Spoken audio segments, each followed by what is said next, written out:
Iran इस्रायलमध्ये युद्धबंदी, Donald Trump यांची घोषणा. 24 तासानंतर 12 दिवसाच्या युद्धाचा शेवट होणार, ट्रम्प यांचं ट्विट. इस्रायलसोबत युद्धबंदी संदर्भात इराणचं एकमत नाहीच, इराणचे परराष्ट्र मंत्री अब्बास अराघची यांचं ट्विट.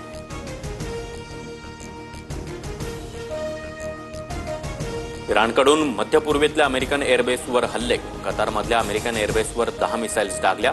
हल्ल्यानंतर कतारमध्ये लोकांची एकच पळापळ. इराणने केलेल्या हल्ल्यानंतर जगभरात चिंतेचं वातावरण.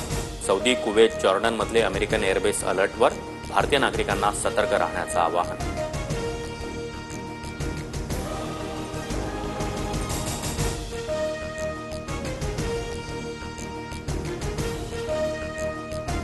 एक आठवड्यापूर्वीच कतारमधून सर्व लष्करी उपकरणं हटवली होती. इराणनं रिकाम्या तळांवर हल्ला केला, व्हाईट हाऊसकडून स्पष्ट.